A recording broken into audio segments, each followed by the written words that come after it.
हम देख रहे हैं कि मुल्क इस वक्त किस दबाव का शिकार है। इस दबाव के होते हुए हमें इकट्ठे होना है।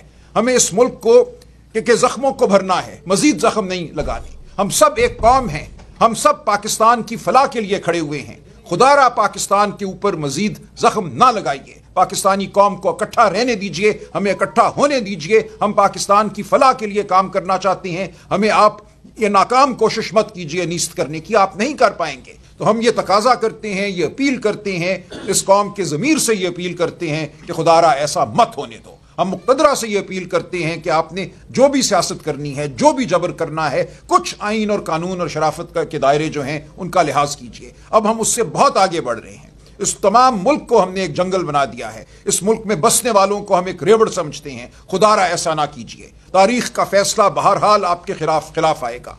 अक़वाम ये सहती नहीं है बहुत देर तक। इसकी गवाही पूरी इंसानी तारीख देती है। आप इस मुल्क को तितर बितर होने से बचाइए। अस्सलामुअलैकुम नाज़रीन इकराम, ये वीडियो देखें फिर तफसीलन बात करेंगे। जहाँ तक ताल्लुक़ है सिविलियंस का मिलिट्री कोर्ट के ज़रिए ट्रायल, तो ये बिल्कुल जैसा खोसा साहब ने कहा एक गैर आइनी अमल है। और याद रखिए कि ये कैसे मुमकिन होता है। सिर्फ इल्ज़ाम लगाना है। आप पर, मुझ पर, किसी पे अगर इल्ज़ाम लग जाए कि हमने कोई ऐसा अमल किया है जो फ़ौज के डिसिप्लिन के ख़िलाफ़ है या फ़ौज की जो अंदरूनी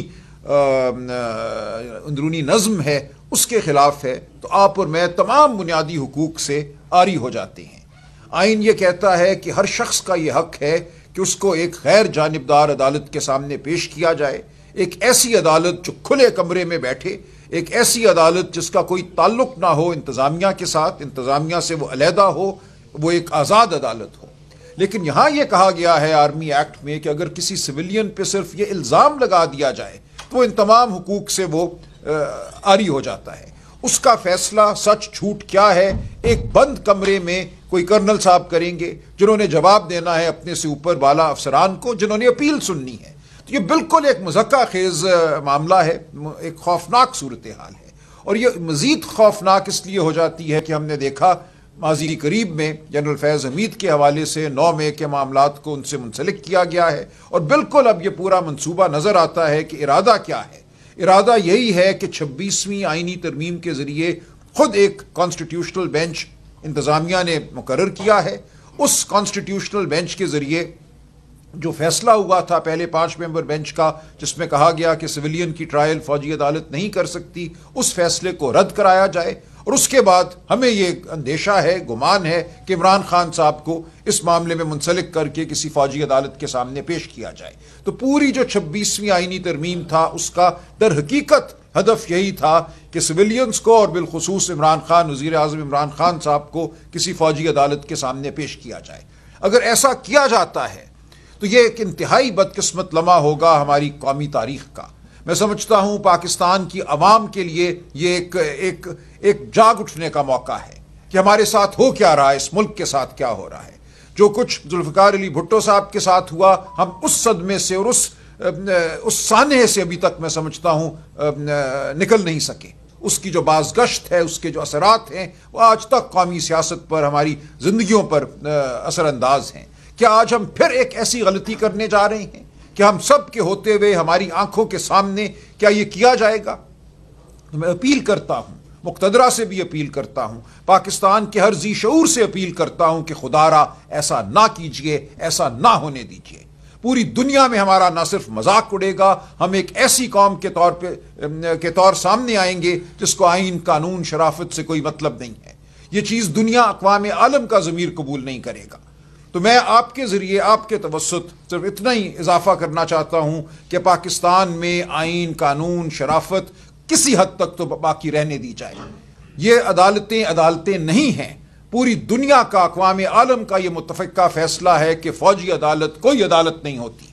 फ़ौजी अदालत फ़ौज के अंदरूनी मामलात की हद तक तो है, लेकिन सिविलियन जिसको बुनियादी हुकूक आइन देता है, उसकी ट्रायल यहाँ करना आइन का मजाक है। ये हरगिज़ नहीं होना चाहिए, किसी आम शख्स के लिए नहीं होना चाहिए, ये ज़ैद अकबर के लिए नहीं होना चाहिए, और ये इमरान खान के लिए भी नहीं होना चाहिए।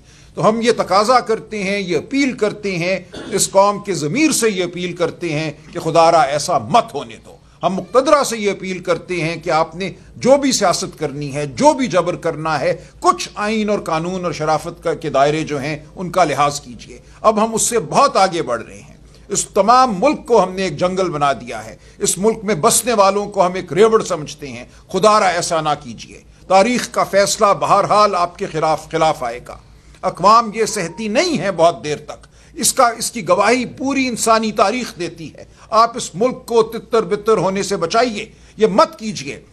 پی ٹی آئی اس وقت ملک کی ایک مرکزی جماعت ہے۔ پی ٹی آئی ایسی جماعت ہے جو نہ مذہبی منافرت پر کھڑی ہے، جو نہ نسلی تفاوت پر کھڑی ہے، یہ بالکل ایک وسطی جماعت ہے جو پاکستان کے ساتھ جڑی ہوئی ہے، پاکستان کی وفادار جماعت ہے۔ یہ چاہتی ہے کہ تمام اکائیوں کو اکٹھا رکھا جائے، یہ چاہتی ہے ملک میں منافرت نہ ہو، مذہبی منافرت نہ ہو، نسلی منافرت نہ ہو۔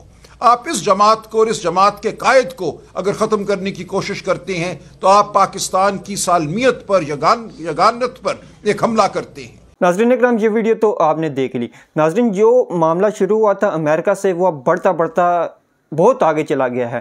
ناظرین، پاکستانی حکومت کو یہ لگتا تھا کہ امریکہ میں جو بائیڈن کی حکومت جیت جائے گی، اسٹیبلشمنٹ کے مطابق سب کچھ ہوگا، لیکن ویسا نہیں ہو پایا۔ اس کی وجہ سے پاکستانی حکومت اور اسٹیبلشمنٹ اس وقت بڑی مشکل میں ہے، اور دوسری جانب جو ٹرمپ کے ٹیم کے ممبرز ہیں وہ لگاتار عمران خان کی رہائی کے لیے آواز اٹھاتے چلے جا رہے ہیں۔ رچرڈ گرینل کی ٹویٹس دیکھ لیں آپ، یہ پچھلے 3-4 روز میں لگاتار ڈیلی فری عمران خان کی ٹویٹس ہو رہی ہیں۔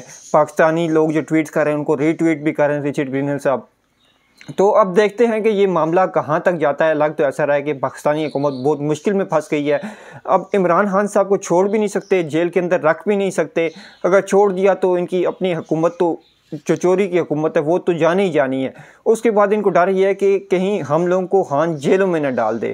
ناظرین، آپ کو کیا لگتا ہے اگر خان صاحب کی رہائی ہوتی ہے اور دوبارہ وزیر اعظم پاکستان بنتے ہیں تو کیا اپنے بدلے، یعنی کہ جو ہے ان لوگوں نے جو مینڈیٹ چوری کیا، ان سب کو کیا جیلوں میں ڈالیں گے یا ان سب کو معافی دی جائے گی؟ اس بارے میں آپ کیا رائے رکھتے ہیں؟ اپنی رائے کا اظہار کمنٹس میں کیجیے۔ مجھے دیں اجازت، اگلی ویڈیو میں آپ سے ملیں گے، تب تک کے لیے اللہ حافظ۔